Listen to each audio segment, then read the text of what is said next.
What happens when the life you've built is a beautiful lie? For one woman, 9 months pregnant and deeply in love, her world was about to shatter on the biggest night of her husband's career. He told her he was attending his company's biggest gala alone, a crucial night for a promotion. But he wasn't alone. He was there with his mistress on his arm, ready to toast to their secret future. They thought she was at home, a simple, unassuming wife. They had no idea she wasn't just a guest. They had no idea she owned the entire company. This isn't just a story of heartbreak. It's the story of what happens when a powerful woman, pushed too far, decides to reclaim everything. The late afternoon sun, the color of honey, streamed through the bay windows of the brownstone, illuminating dust motes dancing in the air like tiny silent ballerinas. Stella Vance gently rubbed her swollen belly, a serene smile gracing her lips as she watched her husband, Liam Peterson, adjust his black bow tie in the hall mirror. He was breathtakingly handsome in his custom tuxedo, his dark hair expertly styled, a faint scent of expensive cologne, sandalwood and bergamot, clinging to him. "Are you sure you don't mind me going alone?" he asked, his reflection showing a flicker of something she couldn't quite decipher. Concern? Guilt? "Of course not, my love," Stella said, her voice soft and reassuring. She pushed herself up from the plush armchair, the weight of their unborn son making the simple act a gentle effort. The Auratech Innovators Gala is the biggest night of the year. You've worked so hard for that senior director promotion. You need to be there, networking, shaking hands. Liam worked as a senior project manager at Auratech Innovations, a titan in the tech industry. To Stella, he was the ambitious, driven provider. To him, she was his sweet, simple wife, a former art curator who had given up her modest career to build a home for him and their future family. It was a narrative he cherished, one he often repeated to his colleagues. "My Stella," he'd say with a patronizing fondness, "she's my sanctuary from the corporate shark tank. She has no head for business, just a heart of gold." He knew nothing of her truth. He had no idea that Vance, the name on her birth certificate, was the same Vance that had founded Auratech 3 decades ago. He didn't know that the company he was so desperate to climb was, in fact, her inheritance, her legacy. After her parents' tragic death in a plane crash 5 years ago, the entire controlling interest had passed to her. She had appointed a trusted family friend, Joel Croft, as the public-facing CEO, while she remained the silent, anonymous chairwoman of the board, guiding her empire from the shadows. She had craved a normal life, a love that wasn't transactional, a man who would love her, not the Vance fortune. She had thought Liam was that man. "I just feel terrible leaving you here," he said, turning to cup her face in his hands. His touch was cool. "Especially now. You should be the one in a beautiful gown, dripping with diamonds." Stella leaned into his touch, her heart aching with a love so profound it almost hurt. "Our time for that will come. Tonight is your night. Go make me proud." He kissed her, a brief, perfunctory press of his lips to hers. "I'll call you when it's over. Don't wait up. It'll be a late one. I love you." "I love you too," she whispered as he pulled away, grabbing his sleek leather briefcase from the hall table. She watched from the window as he slid into the back of a waiting black car. As it pulled away from the curb, another car, a sleek silver sedan, pulled up a few houses down. A woman stepped out. Stella's breath caught in her throat. It was Serafina Dubois, the notoriously ambitious head of marketing at Auratech. She was a vision in a shimmering, backless emerald gown by Vera Wang, her fiery red hair swept into an elegant chignon. Liam's car stopped, and Serafina slipped into the back seat beside him. The car then sped off into the twilight. A cold dread, sharp and icy, seeped into Stella's bones. It couldn't be. It was just a coincidence. Liam was probably just giving his colleague a ride. He was a good man. Her husband, the father of her child. She tried to dismiss it, blaming the paranoia of late-stage pregnancy. But as she stood in the silent, empty hall, the lingering scent of his cologne seemed to mock her. A fragrant ghost of a lie she wasn't yet ready to confront. She walked back to the living room and sank into the armchair, her hand resting protectively over her baby. A sudden, fierce need to shield him from a world that had just tilted dangerously off its axis. The honey-colored light had faded, and the room was now filled with long, encroaching shadows. The next few weeks were a masterclass in self-deception for Stella. She clung to the image of her perfect marriage with the desperation of a drowning woman. Liam came home from the gala euphoric, telling her how he'd impressed the board members, how the senior director position was practically his. He never mentioned Serafina. When Stella casually asked if he'd seen anyone from the marketing department, he'd shrugged. I might have seen Serafina Dubois across the room, but it was a madhouse. Barely had a moment to breathe. The lies were subtle, like hairline fractures in a porcelain vase. They were invisible from a distance, but if you looked close enough, you could see the whole structure was compromised. There was the credit card statement she saw by chance. A charge for a suite at the Grand Excelsior Hotel, the very hotel that hosted the gala. Why would he need a room when their home was a 20-minute drive away? When she asked, he had a ready answer. A few of us pitched in for a hospitality suite, a base of operations for the night. You know how these things are. Then came the scent. It wasn't Serafina's perfume. That would have been too obvious. It was a faint, floral note on his shirts when they came back from the dry cleaner, a brand of high-end fabric softener she never used. It was the scent of another home. Another life. Her best friend, Chloe, a sharp-witted journalist who had been Stella's confidant since college, saw the cracks far more clearly. "I'm telling you, Stella, something is off," Chloe insisted over lunch one afternoon, her fork hovering over her salad. Men like Liam, who are that charming and that ambitious, they have a capacity for compartmentalization that would terrify you. "He's not like that," Stella defended, though her voice lacked conviction. "He's under a lot of pressure at work. The promotion is his excuse for everything," Chloe cut in, her eyes filled with concern. "Late nights, weekend meetings, unexplained expenses. Open your eyes. You're about to have a baby with this man. You're sitting on one of the largest private fortunes in the country, and he thinks you're just a simple little housewife. Does that not strike you as a monumentally dangerous imbalance?" Stella flinched. The secret of her identity was a heavy burden, a wall she had built around her heart to protect it.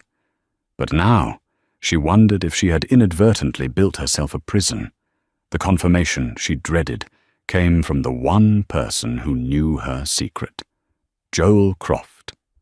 Joel, the silver-haired, impeccably dressed CEO of Aura Tech, was more than an employee. He was a surrogate father. He had promised Stella's parents he would always look after her, and he took that promise seriously. He called her for their weekly clandestine business update, his voice, its usual calm, professional baritone.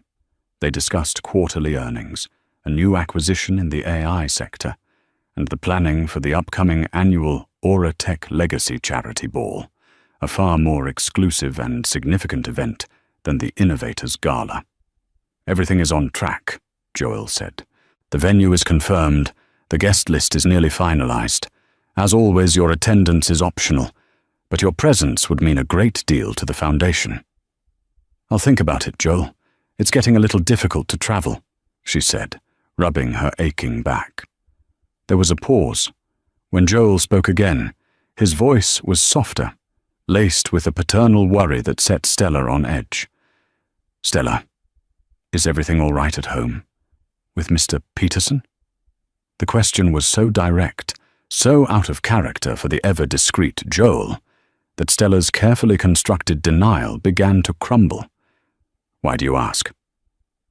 "There is talk," he said hesitantly. "Office gossip. I pay it no mind, of course, but it is persistent. It concerns your husband and Seraphina Dubois. There are rumors of an affair, that they are positioning themselves as the next power couple within the company. I've seen them myself, lunching together." His hand on the small of her back, a moment too long. "It could be nothing. But my duty is to you, Stella, in all things." The words hung in the air, cold and heavy. Office gossip, power couple, his hand on her back, the silver sedan, the hotel suite, the floral-scented shirts. It all coalesced into a single, ugly truth. The world tilted again, and this time Stella didn't fight it. She let it spin, let the nausea rise in her throat. The pain was sharp, a physical blow to her heart that radiated through her entire body, making her gasp.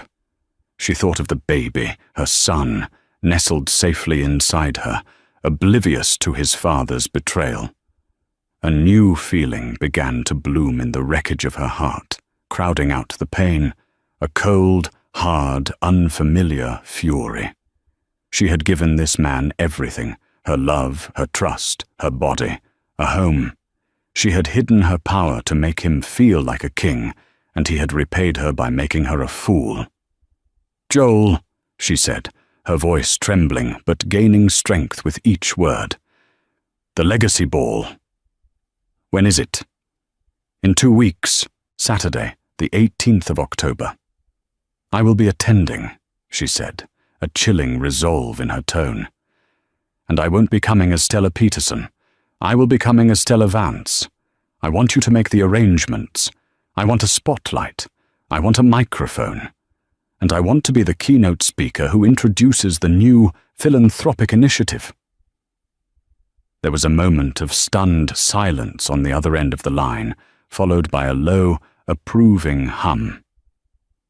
"Consider it done, Miss Vance," Joel said, the formal title a clear acknowledgement of the shift that had just occurred. "Welcome back." When Stella hung up the phone, the tears finally came. But they were not tears of sorrow. They were tears of rage, of a woman scorned, of a queen who had just remembered she was wearing a crown. Liam had no idea what was coming. He and his mistress were playing checkers in a world where she was the grand master of chess, and she was about to checkmate them both. The 2 weeks leading up to the Auratech Legacy Ball were a surreal ballet of duality. At home, Stella played the part of the devoted, slightly oblivious, pregnant wife. She feigned fatigue, complained about swollen ankles, and listened with a serene, patient smile as Liam spun his web of lies. His excitement about the ball was palpable, but it was an excitement that clearly had nothing to do with her. "It's the real inner circle this time," he explained one evening, loosening his tie as he sat on the edge of their bed. "Not like the Innovators' Gala. This is where the big decisions are made. All the VPs, the board members, even old Joel Croft himself. Seraphina says if I can get 5 minutes with Marcus Thorne, the CFO, I can seal the deal on the directorship." "Seraphina says?" Stella asked, her voice deliberately light as she folded a tiny baby blanket. "Yeah, you know, she's the marketing guru. She knows how these things work, who to talk to. She's been a great mentor," he said, completely missing the flicker of ice in his wife's eyes. He had a new spring in his step, a new arrogance. He bought new, more expensive suits from designers like Tom Ford. He started wearing a ridiculously expensive watch, a Patek Philippe, that he claimed he got for a steal from a friend. Stella knew it was a lie. She had seen the preliminary expense reports Joel had discreetly forwarded her. Serafina Dubois had approved a discretionary marketing bonus to Liam Peterson for 10 times the normal amount. He was using her own company's money to fund his affair. The audacity was breathtaking. The night of the ball arrived, cloaked in a crisp autumn chill. The entire affair was designed to be a public performance of their crumbling marriage. "You look tired, sweetheart," Liam said, stroking her hair as she lay on the couch, pretending to be asleep. "You should rest. I'll be back as late as I can, I promise." No, you go," she murmured, feigning a sleepy protest. "It's important. Just be safe." "Always," he said, kissing her forehead. The scent of his cologne, the same sandalwood and bergamot, filled her senses, but now it smelled of deceit. He left. Stella waited exactly 10 minutes, her heart pounding a steady, rhythmic drumbeat of purpose. Then she rose. The tired, docile wife vanished. In her place was a woman on a mission. Upstairs, laid out on the guest room bed, was her armor. It wasn't a shimmering gown. It was a custom-designed, midnight blue maternity dress by Oscar Renter. Elegant and powerful. It was tailored to accentuate, not hide, her pregnancy, celebrating it as a source of strength. Beside it lay the Vance family jewels, a breathtaking diamond and sapphire necklace that hadn't seen the light of day in years. Chloe arrived to help her get ready, her eyes wide with a mixture of awe and nervous excitement. "Are you sure about this? This is going to be thermonuclear." "He made his choice," Stella said, her voice steady as she sat at her vanity. "He chose to humiliate me. He just doesn't realize he chose the wrong woman to humiliate." As Chloe's friend, a professional makeup artist, worked her magic, transforming Stella's soft features into a visage of regal authority, Stella made a final call. "Joel, it's time."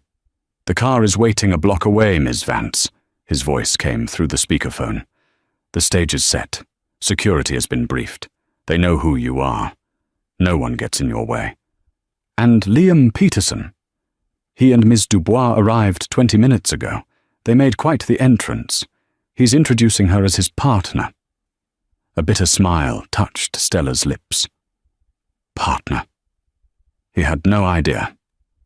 When she was ready, she stood before the mirror. The woman looking back was a stranger. Her eyes, expertly lined, held a formidable fire. The Vance sapphires glittered at her throat, cold and brilliant. Her hand rested on the proud curve of her stomach. She was not a victim. She was a matriarch, a leader, the silent force behind a global empire. She was coming to reclaim her throne. "Knock 'em dead," Chloe whispered, handing Stella her clutch. "Oh," Stella said with a chilling calm. "I intend to." The Viridian Ballroom at the Grand Excelsior Hotel was a symphony of opulence. Crystal chandeliers, each the size of a small car, cast a dazzling, diamond-like light over the city's elite. The air hummed with the clinking of champagne flutes, polite laughter, and the low thrum of powerful conversations. It was a room where fortunes were made, and careers were shattered with a single handshake or a whispered rumor. Liam Peterson felt like he was finally at the center of the universe. With Serafina on his arm, he was no longer just a project manager. He was a man of consequence. She was his golden ticket, a statuesque goddess in a liquid gold dress that clung to her every curve. She navigated the room with the predatory grace of a lioness, introducing Liam to executives he'd only ever seen in corporate newsletters. "Marcus, darling," Serafina purred, air-kissing the cheek of Marcus Thorne, the formidable CFO. "I want you to meet Liam Peterson. He's the brilliant mind behind the Phoenix Project. We're expecting big things from him." Liam shook Thorne's hand, his grip firm, his smile confident. "A pleasure, sir. I've long admired your fiscal strategies." "Peterson," Thorne grunted, his eyes giving Liam a quick, dismissive appraisal. "Good work on Phoenix. Keep it up." It was a small victory, but to Liam it felt monumental. He was in. He and Serafina were a team, a force. They found a table near the front, sharing smug smiles over their champagne. "See?" she whispered, her lips brushing his ear. "They love you. They see what I see. By the end of the night, that senior director job will be yours, and once you have it, we can finally stop hiding. You can leave that boring little wife of yours and we can be together, properly." The thought sent a thrill through him. A life with Serafina, a life of power, glamour, and public adoration was within his grasp. He felt a pang of guilt for Stella, so sweet, so fragile, waiting for him at home. But he quickly crushed it. She wouldn't understand this world. She belonged in her quiet, domestic bubble. This was his world. He deserved this. On stage, Joel Croft, looking distinguished in a classic tuxedo, tapped the microphone. The room gradually fell silent. "Good evening, everyone," Joel began, his resonant voice commanding attention. "Welcome to the Auratech Legacy Ball. Tonight, we celebrate not just our successes, but the enduring vision of our founders, Thomas and Marianne Vance." A polite round of applause rippled through the ballroom. "Their legacy of innovation and integrity is the bedrock upon which this company is built," Joel continued. "For years, that legacy has been stewarded from behind the scenes by a successor who values privacy and substance over the spotlight, a leader who believes that actions speak louder than awards." A murmur of curiosity spread through the crowd. This was new. The leadership of Auratech had always been attributed to Joel and the board. The idea of a silent, unnamed power was tantalizing. Liam leaned toward Serafina, a smirk on his face. A bit of corporate theatre. Joel loves this dramatic nonsense. "Tonight," Joel's voice boomed, cutting through the whispers. "For the first time, that leader has decided to step into the light, to share with us a bold, new, philanthropic vision that will define the next chapter of Auratech." The tension in the room was electric. Who was it? A reclusive billionaire, a foreign investor. "Ladies and gentlemen," Joel announced, his voice swelling with pride and a hint of emotion. "It is my profound honor to introduce to you the majority shareholder, the chairwoman of the board of Auratech Innovations, and the daughter of our revered founders." At that precise moment, the grand double doors at the back of the ballroom swung open. A single powerful spotlight cut through the dimness, illuminating the figure standing in the doorway. Time seemed to slow down. The collective gasp of the room was a physical force. It was Stella, but it was not the Stella anyone knew. She was a vision of breathtaking power. Her midnight blue gown flowed around her, the Vance sapphires at her throat, catching the light and scattering it like fractured stars. Her expression was serene, her gaze sweeping across the stunned faces, her hand resting on her pregnant belly, not as a sign of vulnerability, but as a symbol of dynasty, of future, of legacy. Liam Peterson's champagne flute slipped from his numb fingers, shattering on the polished marble floor. The sound was lost in the deafening silence. His face, which moments before had been flushed with triumph, was now a ghastly, bloodless white. His mind reeled, trying to process the impossible sight before him. Stella? His Stella? Here, beside him, Serafina's perfectly made-up face contorted in confusion, which quickly morphed into dawning horror as Joel Croft's final words echoed through the ballroom, sealing their fate. "Ms. Stella Vance." The name hung in the air, an explosion in the silence. Vance. For Liam, the world tilted and fell away. Vance. the name on their marriage certificate, a name he had always considered plain, unassuming. The name of the company's founder. The pieces of the puzzle, so long ignored, slammed together in his mind with brutal, devastating force. Her quiet wealth that she'd explained away as a modest inheritance. Her lack of interest in his boring office stories. Her gentle, knowing smiles. It wasn't disinterest. It was ownership. He hadn't been climbing the corporate ladder. He had been a rat in a maze of her design. He stared at his wife, the woman he had dismissed, cheated on, and planned to leave. She wasn't just a woman. She was an empress, and he had been dancing like a fool in her court. Every eye in the room was on Stella as she began to walk, her steps slow, deliberate, and impossibly graceful. Security guards, men who looked like they could bend steel, materialized from the shadows, flanking her path, their presence a clear, unspoken statement of her importance. The crowd parted before her, as if by royal decree.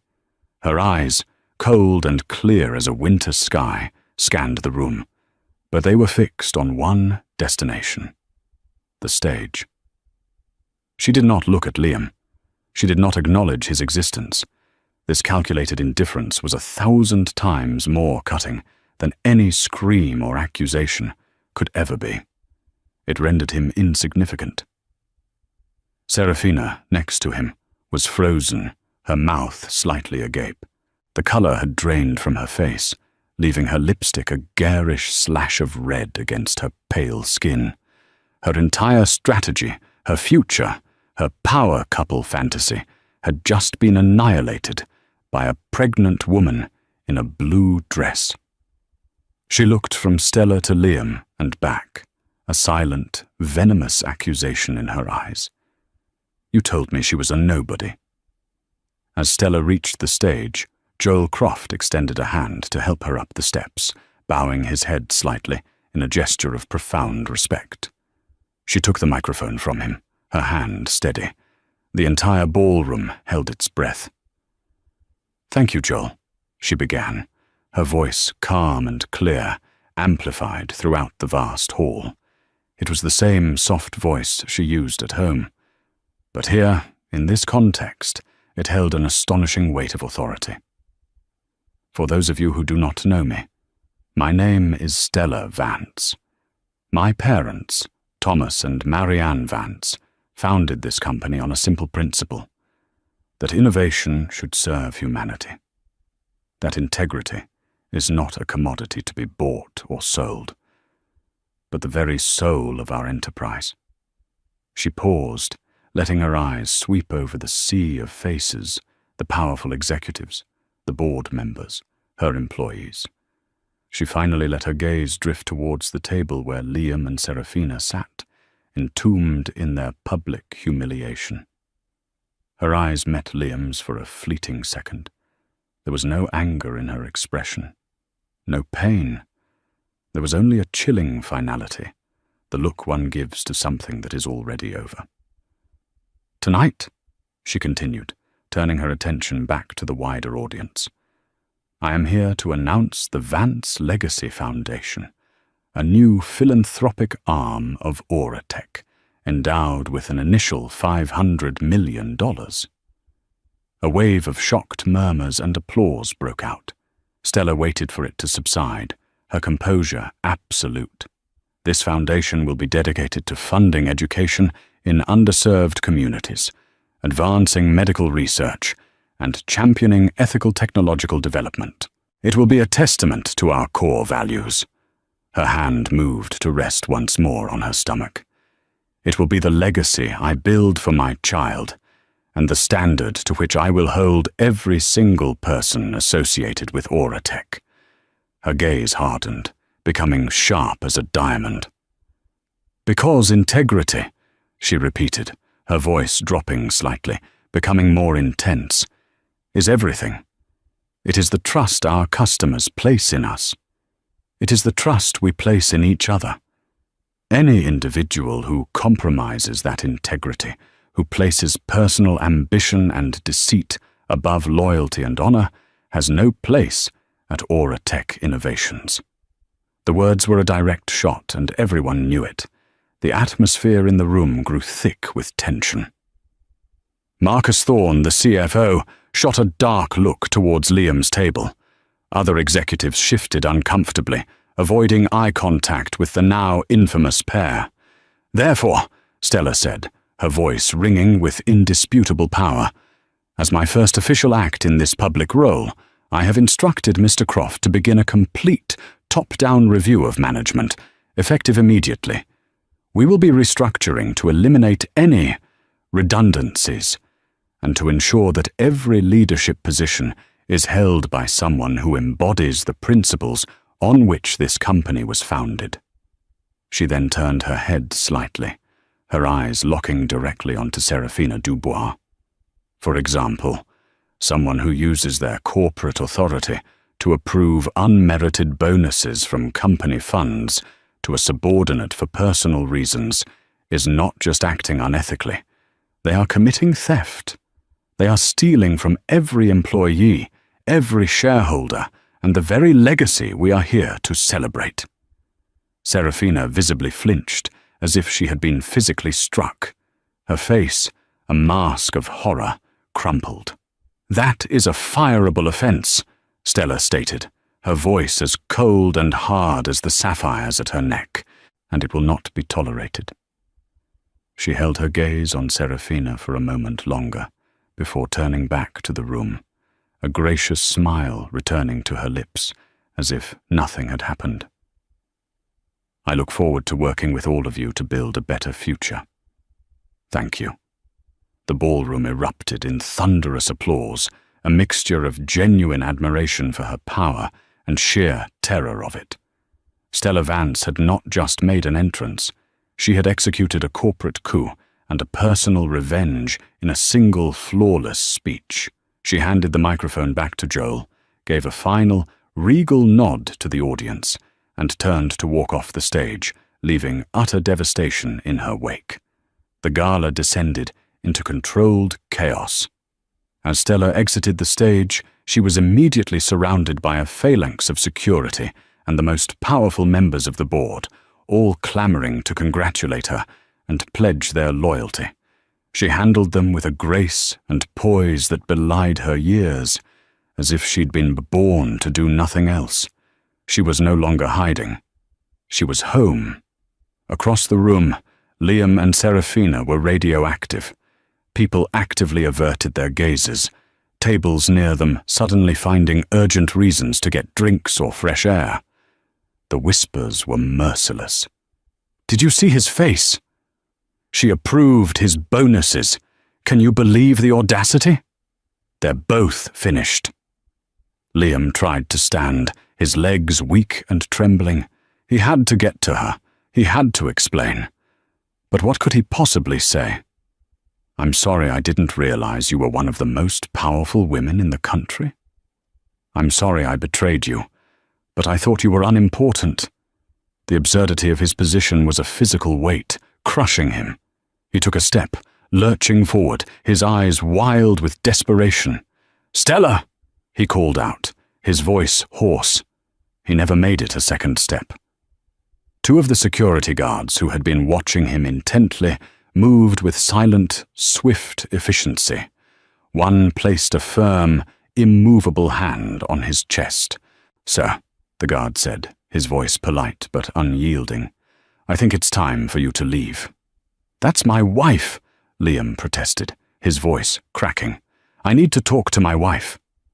"Ms. Vance does not wish to be disturbed," the guard replied, his grip tightening slightly. "We can escort you out. Please do not make a scene." Serafina was already on her feet, gathering the shreds of her dignity. She shot Liam a look of pure, unadulterated hatred. "You pathetic fool," she hissed, her voice low and trembling with rage. "You ruined me." Without another word, she turned and fled, her golden dress a mocking shimmer as she disappeared through a side exit, a pariah in the world she had tried so desperately to conquer. Defeated, Liam allowed himself to be escorted from the ballroom like a common trespasser. The walk of shame through the opulent lobby, past the curious stares of hotel staff and guests, was the most agonizing journey of his life. He was bundled into a waiting car, not a luxury sedan this time, but a simple taxi summoned by hotel security. The drive home was a blur of flashing lights and suffocating regret. He stumbled into the brownstone, the house that had been his sanctuary, his gilded cage. It was silent. He called out her name, Stella, but only the echo answered him. In the hallway, where his briefcase had once sat, there were now 3 perfectly packed suitcases and a banker's box. His suits, his expensive shoes, his Patek Philippe watch. All of his belongings were neatly assembled, waiting for his departure. On top of the box was a simple, thick cream envelope. His name was written on it in her elegant, familiar script. With trembling hands, he opened it. Inside were 2 documents. The first was a termination letter from Auratech Innovations, signed by Joel Croft. It cited gross misconduct and misuse of company funds. It was cold, corporate, and absolute. The second document was from her lawyers. They were divorce papers. She was citing infidelity and irreconcilable differences.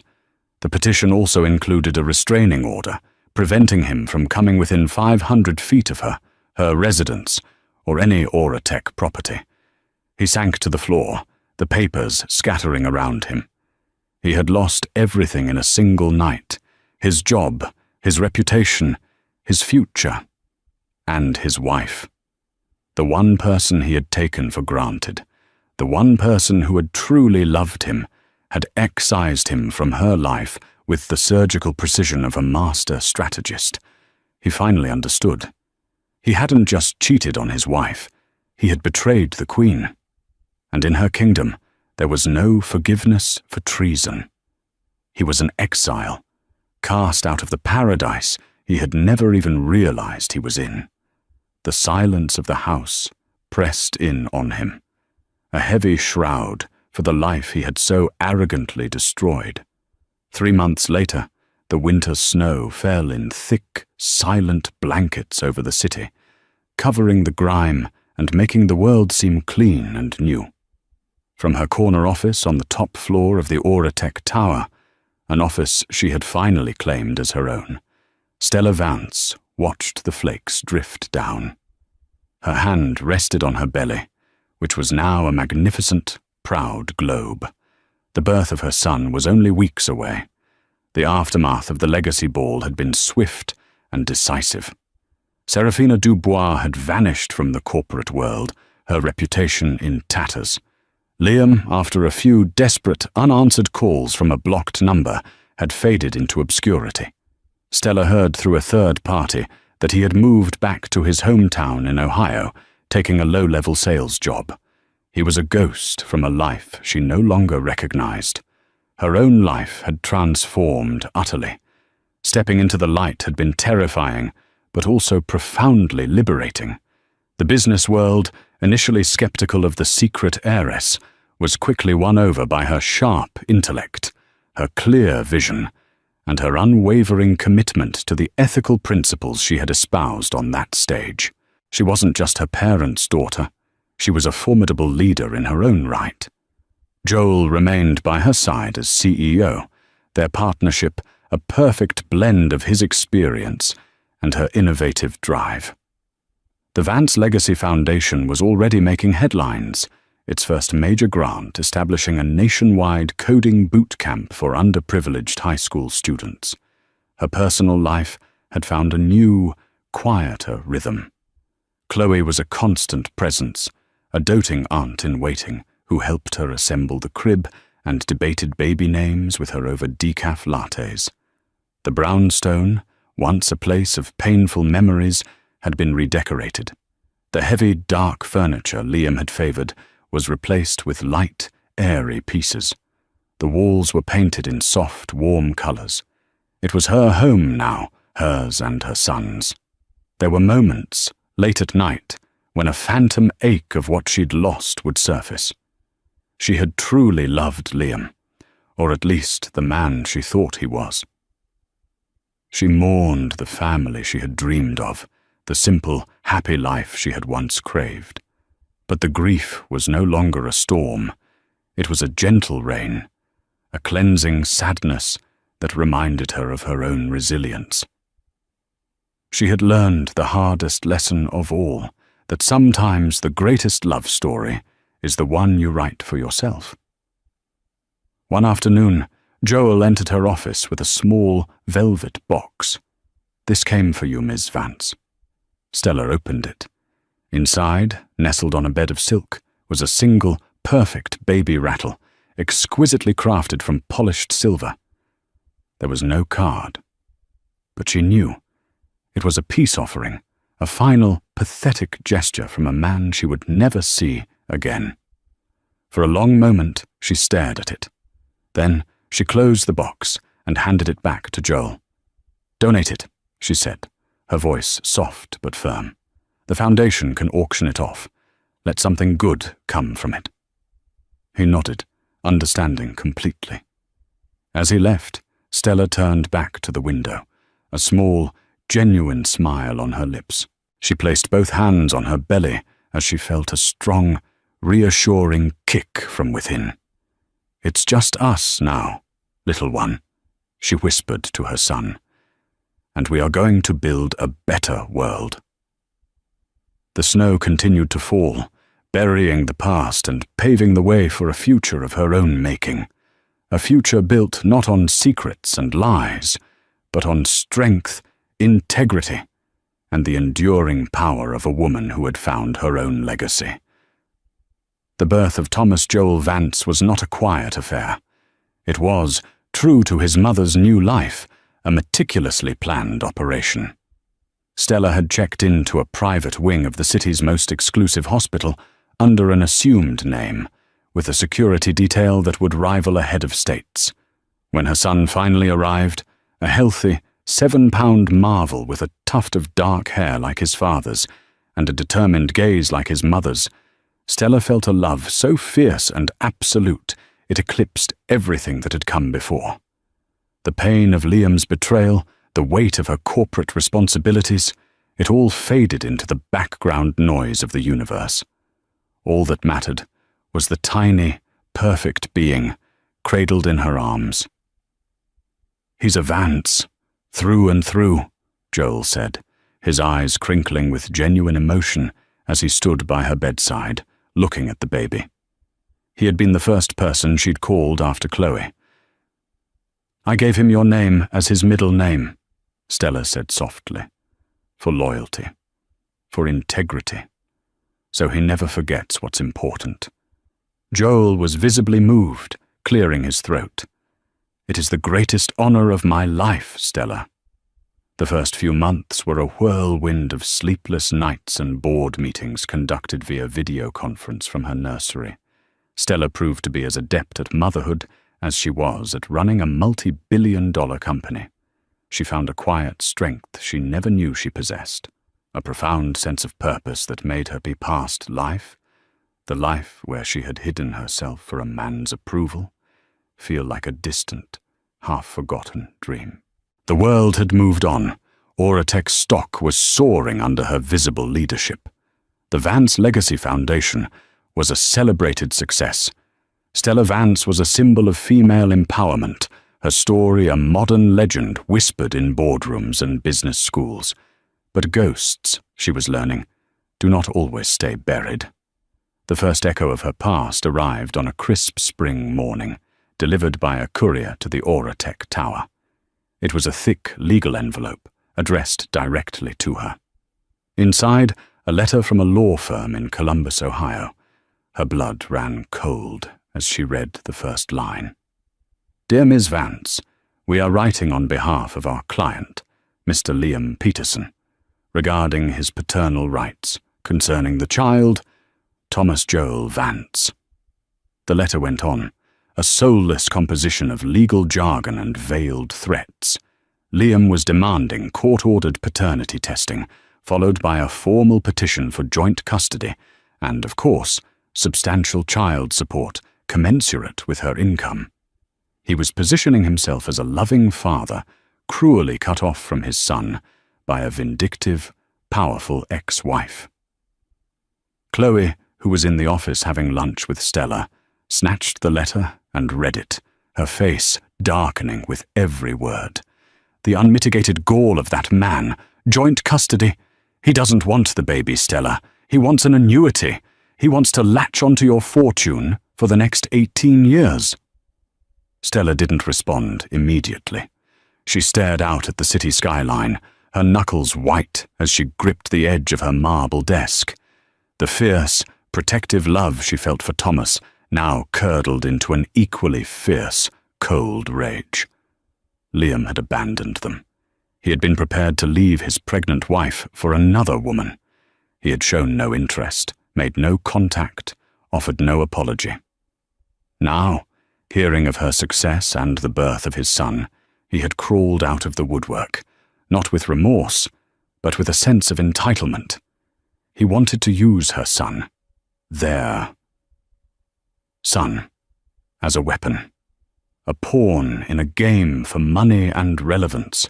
He sought to tether their futures together through a legal document, forcing his poison back into their lives. "Get Robert Sterling on the line," Stella said, her voice dangerously calm. Robert Sterling was the head of her legal team, a shark in a Savile Row suit. "Tell him to spare no expense. I want a team of private investigators digging into every second of Liam Peterson's life since the day he left this city. I want to know what he eats for breakfast, who he talks to, every dollar he's spent. I want to know every skeleton in his closet." "What are you going to do?" Chloe asked, a little in awe of her friend's immediate shift from stunned mother to formidable queen. Stella's eyes, when they turned from the window, were like chips of ice. "He thinks he can use my son as a bargaining chip. He has forgotten who I am. I'm not just going to deny his claim. I'm going to make him regret he ever had the audacity to make it. I'm going to bury him." Liam Peterson was a man drowning in mediocrity. His low-level sales job was a soul-crushing grind of cold calls and rejection. He lived in a cramped, depressing apartment that smelled of stale beer and desperation. Every time he went online, he was assaulted by images of Stella's success. Stella Vance, tech visionary, on the cover of Forbes. Billionaire CEO Stella Vance pledges another $100 million to STEM education. A new mother, a new legacy, inside Stella Vance's world. It was a constant, humiliating reminder of the kingdom he had lost. His lawsuit was his last, desperate gamble, but the initial response from Stella's legal team was a monolithic wall of defiance. They were dragging the process out, bleeding him dry with procedural motions he couldn't afford to fight. It was in a dingy Ohio bar, nursing his third whiskey, that a ghost from his own past found him. "You look like hell, Liam." He looked up. Serafina Dubois stood before him. She was thinner, harder. The Vera Wang gowns and glamorous updos were gone, replaced by jeans, a leather jacket, and an expression of bitter resentment that mirrored his own. Her corporate career was over, blacklisted by the sheer gravitational pull of Stella's influence. She was doing freelance marketing consulting for piddling local businesses. "Serafina," he slurred, "what are you doing here?" "I heard about your lawsuit," she said, sliding into the booth opposite him. "Bold move, but you're playing her game. Legal battles on her turf? She'll bankrupt you before you ever see the inside of a courtroom." She leaned forward, her eyes gleaming with a manic fire. "You're trying to fight a queen with a lawyer. You need to fight her like a revolutionary. You need to destroy her reputation." And so, the unholy alliance was formed, born of shared bitterness and a thirst for revenge. Serafina, with her PR savvy, devised a plan. They would bypass the courts and go straight to the court of public opinion. They would craft a story for the tabloid media, a salacious, heartbreaking tale of a simple, loving man whose powerful wife had an affair, became pregnant, and then framed him and his loyal colleague to steal the family company. The baby, they would claim, might not even be his. It was a vile, poisonous narrative designed to do maximum damage. They found their weapon in a notorious online gossip columnist named Marcus Thorne, no relation to the Auratech CFO, a cosmic irony that was not lost on them. He was a journalist known for his willingness to publish explosive, thinly sourced stories for the right price. They were 2 days from sending Thorne their package of fabricated emails, staged photos, and a tearful, ghost-written interview with Liam when Stella made her move. She hadn't been idle. Her private investigators had been thorough.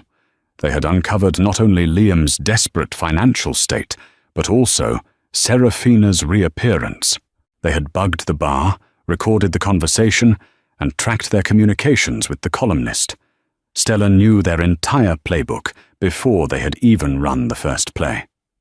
Instead of preparing a defense, she launched a preemptive strike. Chloe, using her legitimate press credentials, arranged an exclusive primetime interview for Stella with Diana Sawyer, one of the most respected journalists in the country. The night before, Liam and Serafina's story was supposed to break. Stella appeared on national television from the living room of her brownstone.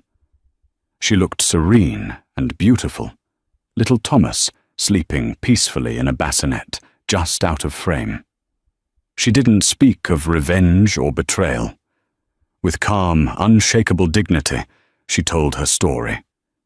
She spoke of her desire for a normal life, of falling in love with a man she thought loved her for who she was.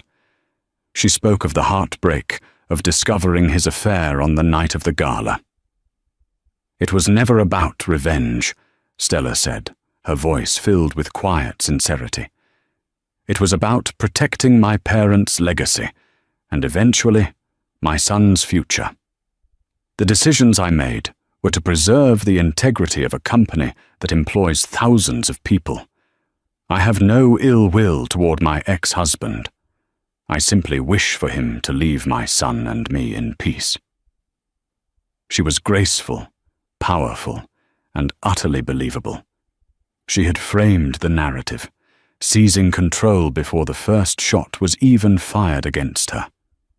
The final checkmate was delivered the next morning. As Liam and Serafina were meeting for coffee to celebrate their impending media victory, they were each approached by a lawyer from Stella's firm. They were not served with lawsuits. They were presented with binders. Liam's binder contained transcripts of his conversations with Serafina, detailing their conspiracy to defame Stella.